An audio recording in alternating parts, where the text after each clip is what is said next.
만약 이 위원장님이 국민의당 쪽으로 가셨다고 하면 어떤 느낌이었을까 싶으니까 좀 약간 좀 끔찍하지 않아요? 저는 그랬을 가능성은 털끝만치도 없고요. 네. 그쪽으로 갔을 가능성은 네. 그냥 정치를 안 하고 조용히 있으면 있었지 그쪽으로 갔을 가능성은 전혀 없었죠. 예. 예, 이미 그 당시에 지금 탈당한 의원들이나 안철수 후보에 대해서 지금 유권자들이 깨달으시는 그 문제점을 저는 이미 그때 알고 있었으니까요. 예, 그 2016년 1월 달에 이희호 여사님을 예방한 자리에서 안철수가 그 이후에 언론 플레이를 많이 했죠. 예. 예, 그때 굉장히 분노하셨다고 알고 있거든요. 그 전에도 이미 부정적인 이미지가 강했지만 그래도 넘지 않을 선이 있을 줄 알았는데 아하. 예, 그 선까지 넘어버린 거죠. 예. 그때 그 노회찬 의원이 의원직 잃고 나서 노원병 예. 지역구 문제도 우리가 얼마 전에 다뤘잖아요. 예, 예. 그냥 전화 한 통해서 아는 척하고는 언론 플레이는 양보했다 이렇게 해버리는 예. 딱 그 방식을 지금 여사님한테도 사실 써먹었던 그런 방식인 거네요. 예. 글쎄요, 이 부분은 뭐 보좌진 중에 정치 쪽 사람이 아니고 이벤트 그런 광고 마케팅 이런 쪽 하는 사람 아이디어로 그러니까 나중에 뒤탈날 걸 생각하지 않고 이렇게 시도를 했다는 거죠. 근데 이제 문제점은 그분이 저는 몰랐을 리가 없다고 보고 있고 그 보통 회사 사장들이 그런 거 있지 않습니까? 밑에 직원이 어떤 아이디어를 가져와서 이런 거 해보겠습니다. 그러면 알아서 잘 해봐 이래 놓고 결과가 나쁘면은 네 책임이다. 난 모른다 하고 아하. 그 문책을 하는 그런 형태가 아니었나 이렇게 봅니다. 호남분들은 이제 어느 정도 김대중 대통령 자체가 정신적 지주니까 과연 호남 홀대에서 국민의당이 만들어진 건지 정치적으로 영해먹기에 스스로 호남을 고립시켜버린 건지 그 판단을 우리 호남분들이 해주셔야 한다고 보는 거죠. DJ 입장에서 혹시나 살아계셨다면 뭐라고 하셨을까요? 지금 상황을 보시고 뭐라고 하셨을지는 딱 단정적으로 말하기 어렵지만 돌아가시기 직전에 이제 노무현 대통령 모셨던 분들 또 아버지를 모셨던 분들을 몇 분 모아놓고 유언처럼 그 당시에 야권이 굉장히 약해져 있었기 때문에 예. 단합해서 그러니까 과거의 일에 연연하지 말고 단합해서 정권 교체를 꼭 이뤄가지고 이 수구 기득권 세력의 정권을 무너뜨려야 한다. 정권 교체를 해서 그동안에 그분의 업적이 훼손됐던 것을 다시 살려달라 하는 말씀을 남기고 가셨는데 이제 와서 과거를 들춰가면서 상대를 공격하고 그분을 핍박했던 세력과도 손을 잡으려 한다는 것은 좀 김대중 정신을 계승한다고 표방하는 사람들이 할 수 있는 일은 아니죠. 특히 지난주에 그 박지원 대표께서 햇볕 정책 포기 선언을 이 손석희 앵커 앞에서 하지 않으셨습니까? 그것만 보더라도 김대중 정신과는 거리가 먼 것이죠. 정치 몰입해죠. 어떻게 햇빛 정책을 포기해요? 근데 저는 뭐 대략은 알고 있는데 김원골 위원장이 정치 비슷하게 이렇게 영입되고 그럴 때도 제가 유심하게 봤단 말이에요. 워낙에 저한테는 소중한 분이니까. 근데 언제부턴가 제대로 안철수라든지 당시 김한길이라든지 새정치민주연합 지도부에게는 정을 주지 않는 것 같다는 느낌 그때부터 있었어요. 그 분당하기 전에도. 결정적인 계기가 사실은 뭐예요? 저는 일단 그 안철수 후보 같은 그런 류의 정치인들을 근본적으로 옛날부터 싫어합니다. 나만 깨끗하고 나만 잘났고 남들은 다 부패했고 뭐 내가 하면 새정치 너희가 하면 구태정치 이런 식의 정치인들이 옛날에도 있어 왔고 저는 옛날에도 그런 사람들은 싫어했습니다. 근데 이 안철수 씨가 갑자기 막 각광을 받고 뜨기 시작할 때 여기저기 그 제가 호기심으로 들어봤죠.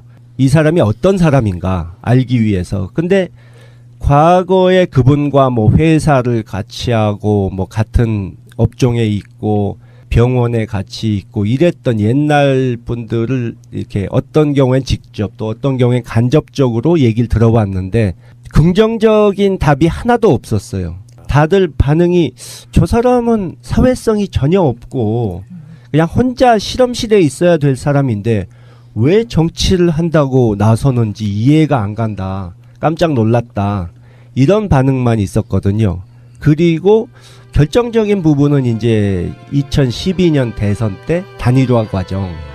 그때도 자기 중심적인 또 정정당당하지 못한 그런 모습을 보였기 때문에 굉장히 실망한 거죠. 특히 그 당시에 지금 재미있는 것은 박지원 원내대표께서 그 당시 원내대표께서 이해찬 당시 대표와 함께 안철수 대표 측에서 구태 정치인으로 몰아서 저 사람들은 좀 나가줬으면 좋겠다 하는 바람에 자리에서 사퇴하신 적이 있거든요. 네. 근데 우스운 것은 딱 사퇴하고 나니까 안철수 씨가 내가 원했던 건 그런 게 아니었다 이래버리는 거예요. 그러니까 얼마나 사람이 우습게 돼버렸습니까? 그 두 분이. 그걸 보고 굉장히 저는 분노했었죠. 근데 재미있게 된 것은 그 중에 한 분인 박지원 대표께서 지금은 안철수 후보가 이 나라를 구할 적임자라고 막 이렇게 칭송을 하시니까 다 기억들 나실 거예요. 총선 되기 직전에 더불어민주당 뭐 탈당 넣으시고 그럴 때 박지원 대표는 탈당을 못하고 법원의 판단을 기다리고 있었던 상황인데 뜬금없이 말도 안 되는 판결이 나와서 살려줘 버렸잖아요. 그러니까 갈 데도 없고 불출마 선언 뭐 이런 비슷한 게 얽히면서 그냥 궁여지책으로 국민의당 간 거예요. 알고 보면 정치적 철학도 하나도 없어. 한때는 무소속으로 남는 것을 고려하셨었죠. 근데 뭐 저는 궁금한 사항이 있어요. 사실은 그 궁금하기도 하고 제가 느끼는 감정이거든요. 뭐냐면 이번에 김현철 씨가 문재인 후보 지지를 하겠다고 밝혔잖아요. 그러면 저희 같은 50대들 또는 저희보다 연배가 높으신 60대 분들 선배들 같은 경우엔 공통적으로 느낄 수 있는 게 80년대의 김영삼 대통령과 김대중 대통령의 모습이 저절로 떠올라지거든요. 그렇죠. 그러면서 김영삼 대통령과 김대중 대통령의 모습을 떠올리면서 이제 진정으로 동서화합과 그리고 그 예전에 박정희와 전두환, 노태우 이 시대에 그 갈렸던 그 비극적인 운명들이 하나의 울타리로 모여서 통합이 되는구나 하는 그런 사실은 가슴 뿌듯하면서 막 감정이 올라오는 게 느껴져요. 그런데 위원장님의 작품이신 거죠. 뭐 그렇게까지는 말씀드릴 수 없고요. 예. 저도 뭐 조금 노력을 하긴 했죠. 네. 그러니까 지금 말씀하신 그것이 핵심인데 동교동 상도동의 합작이라기보다 80년대 그 민주화 운동을 이끌었던 민추협의 복원, 네. 그 정신의 복원이란 점에서 의미가 있고 아까 김대중 정신을 말씀드렸는데 79년 유신 독재를 무너뜨리기 위해서 그 정치적 라이벌이었던 김영삼 당시 의원을 도와서 총재로 만든 그것 또 83년에 다시 또 그 당시 김영삼 총재께서 그 단식을 하실 때 또 미국에서 호응을 해가지고 연대하기로 하셨던 것 그런 것이 바로 이 대의를 위해서 눈앞에 작은 이익에 연연하지 않고 떳떳하게 정정당당하게 정치를 하는 것 그게 바로 김대중 정신이다 하는 것이죠. 요즘 뭐 국민의당에서는 그냥 입만 열면 모든 세상 만사 모든 문제가 다 문재인 후보 때문에 생긴 것처럼 말을 하는데 저는 저희 아버지 생전에 한 번도 그 김영삼 대통령을 원색적으로 비난하시는 것을 본 적이 없습니다. 아이고, 속이 흔해집니다. 예.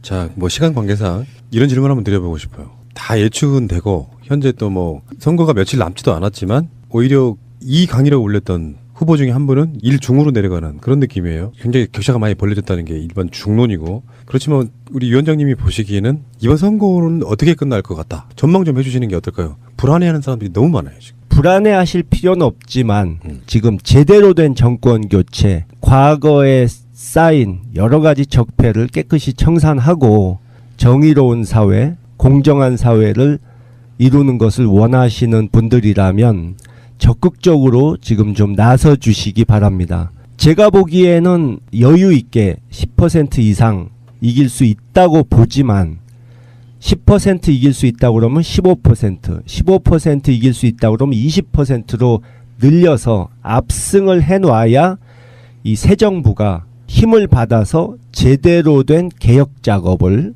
여러 가지 저항이 있을 것이기 때문에 그 저항을 이겨내고 개혁 작업을 제대로 하려면 그런 힘이 필요하다는 거죠. 이 단호함, 매력이신 것 같고요. 그 위원장님이 보시기에는 문재인 후보가 당선되는 건 기정사실인데 얼만큼 더 벌려놓고 되느냐가 사실은 개혁에 있어서 힘이 된다, 이렇게 말씀하시는 거네요. 그렇죠. 박근혜 최순실 게이트가 나고 1,700만이 넘는 국민이 촛불을 들고 나오셨는데, 사실 우리 민주당이 사실 그분들의 덕을 굉장히 많이 본 거거든요. 그렇게 좋은 여건을 만들어 주셨는데도 아슬아슬한 차이로밖에 못 이긴다면 정말 면목이 서지 않는 일이죠. 그렇죠. 그러면은 뭐 어떻게 예상하세요? 실제로 지금 현재로 보면은 한 50%는 넘어야 되지 않을까요? 득표율이? 충분히 그럴 수 있다고 봅니다. 네. 적극 투표층, 거기서도 굉장히 많이 앞서고 있고 15%, 20%. 또 항상 보면 누가 될 것으로 보느냐 하는 가능성 예. 조사에서 이긴 사람이 선거에서도 이기는데, 그 조사에서도 20% 이상 이기고 있으니까요. 예. 상당한 차이가 날 수 있다는 얘기죠. 민주화 이후에 역대 가장 많은 득표를 한 사람은 뭐 여러 가지 논란이 있지만 박근혜 씨예요. 정확하게 말하면 51.55%, 51.6 아닙니다. 마지막까지. 근데 문재인 후보가 한 55% 정도 득표 오자구도에서 그것도 할 수 있다 그러면 엄청난 힘이 실리겠죠. 그렇죠. 꼭 그렇게 만들려고 노력하고 있습니다. DJ가 못한, 노무현 대통령이 못한 거죠. 50%는 넘지를 못했으니까. 그러니까 국민적인 통합을 지금 선거에 이기려고 여기저기서 막 데려온다 이런 느낌이 아니고요. 국민적인 중지를 모으는 거예요. 워낙에 적폐들이 쌓여 있기 때문에 힘 보태겠다고 스스로들 오시는 부분도 없지 않아 있는 것이고요. 어찌됐건 우리들 입장에서는 이제 좋은 정권 교체 하려고 그러면 많은 분들이 있어야겠지만, 그 많은 문재인 후보 덮겠다고 하시는 분들 중에 군계 일학, 바로 우리 김홍걸 위원장이 아닌가 싶어요. 과찬의 말씀입니다. 의미가 그렇잖아요. 의미가 그쪽에 오죽했으면 다시 내려가시는 분을 붙잡아가지고 한 번 더 스스로 인증샷을 하셨겠어요. 나 김홍걸하고 친해 이거잖아요 지금. 맞아. 뭐 제가 보기에는 네. 이 박주민 의원처럼 네. 스스로 모범을 보이고 낮은 자세로 국민들께 봉사하는 그런 분이 진짜로 우리 당의 보배고, 그런 분이 저희 아버지를 모신 적도 없고 인연도 없지만 진정한 김대중 정신의 계승자라고 생각합니다. 만약 이 위원장님이 국민의당 쪽으로 가셨다고 하면 어떤 느낌이었을까 싶으니까 좀 약간 좀 끔찍하지 않아요? 저는 그랬을 가능성은 털끝만치도 없고요. 네. 그쪽으로 갔을 가능성은 네. 그냥 정치를 안 하고 조용히 있으면 있었지, 그쪽으로 갔을 가능성은 전혀 없었죠. 예. 예, 이미 그 당시에 지금 탈당한 의원들이나 안철수 후보에 대해서 지금 유권자들이 깨달으시는 그 문제점을 저는 이미 그때 알고 있었으니까요. 예. 그 2016년 1월 달에 이희호 여사님을 예방한 자리에서 안철수가 그 이후에 언론 플레이를 많이 했죠. 예. 예, 그때 굉장히 분노하셨다고 알고 있거든요. 그 전에도 이미 부정적인 이미지가 강했지만 그래도 넘지 않을 선이 있을 줄 알았는데, 아하. 예, 그 선적이 훼손됐던 것을 다시 살려달라 하는 말씀을 남기고 가셨는데, 이제 와서 과거를 들춰가면서 상대를 공격하고 그분을 핍박했던 세력과도 손을 잡으려 한다는 것은 좀 김대중 정신을 계승한다고 표방하는 사람들이 할 수 있는 일은 아니죠. 특히 지난주에 그 박지원 대표께서 햇볕 정책 포기 선언을 이 손석희 앵커 앞에서 하지 않으셨습니까? 그것만 보더라도 김대중 정신과는 거리가 먼 것이죠. 정치 몰입해죠. 어떻게 햇빛 정책을 포기해요? 근데 저는 뭐 대략은 알고 있는데, 김홍걸 위원장이 정치 비슷하게 이렇게 영입되고 그럴 때도 제가 유심하게 봤단 말이에요. 워낙에 저한테는 소중한 분이니까. 근데 언제부턴가 제대로 안철수라 그 문책을 하는 그런 형태가 아니었나 이렇게 봅니다. 호남분들은 이제 어느 정도 김대중 대통령 자체가 정신적 지주니까 과연 호남 홀대에서 국민의당이 만들어진 건지, 정치적으로 영해먹기에 스스로 호남을 고립시켜버린 건지, 그 판단을 우리 호남분들이 해주셔야 한다고 보는 거죠. DJ 입장에서 혹시나 살아계셨다면 뭐라고 하셨을까요? 지금 상황을 보시고 뭐라고 하셨을지는 딱 단정적으로 말하기 어렵지만 돌아가시기 직전에 이제 노무현 대통령 모셨던 분들 또 아버지를 모셨던 분들을 몇 분 모아놓고 유언처럼 그 당시에 야권이 굉장히 약해져 있었기 때문에 예. 단합해서 그러니까 과거의 일에 연연하지 말고 단합해서 정권 교체를 꼭 이뤄가지고 이 수구 기득권 세력의 정권을 무너뜨려야 한다. 정권 교체를 해서 그동안에 그분의 든지 당시 김한길이라든지 새정치민주연합 지도부에게는 정을 주지 않는 것 같다는 느낌 그때부터 있었어요. 그 분당하기 전에도. 결정적인 계기가 사실은 뭐예요? 저는 일단 그 안철수 후보 같은 그런 류의 정치인들을 근본적으로 옛날부터 싫어합니다. 나만 깨끗하고 나만 잘났고 남들은 다 부패했고 뭐 내가 하면 새정치 너희가 하면 구태정치 이런 식의 정치인들이 옛날에도 있어 왔고 저는 옛날에도 그런 사람들은 싫어했습니다. 근데 이 안철수 씨가 갑자기 막 각광을 받고 뜨기 시작할 때 여기저기 제가 호기심으로 들어봤죠. 이 사람이 어떤 사람인가 알기 위해서. 근데 과거에 그분과 뭐 회사를 같이 하고 뭐 같은 업종에 있고 병원에 같이 선까지 넘어버린 거죠. 예.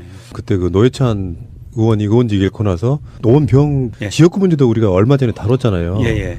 그러니까 전화 한 통해서 아는 척하고는 언론 플레이는 양보했다 이렇게 해버리는 예. 딱 그 방식을 지금 여사님한테도 사실 써먹었던 그런 방식인 거네요. 예. 글쎄요, 이 부분은 뭐 보좌진 중에 정치 쪽 사람이 아니고 이벤트 그런 광고 마케팅 이런 쪽 하는 사람 아이디어로 그러니까 나중에 뒤탈날 걸 생각하지 않고 이렇게 시도를 했다는 거죠. 근데 이제 문제점은 그분이 저는 몰랐을 리가 없다고 보고 있고 그 보통 회사 사장들이 그런 거 있지 않습니까? 밑에 직원이 어떤 아이디어를 가져와서 이런 거 해보겠습니다. 그러면 알아서 잘 해봐 이래 놓고 결과가 나쁘면은 네 책임이다. 난 모른다 하고 아하. 그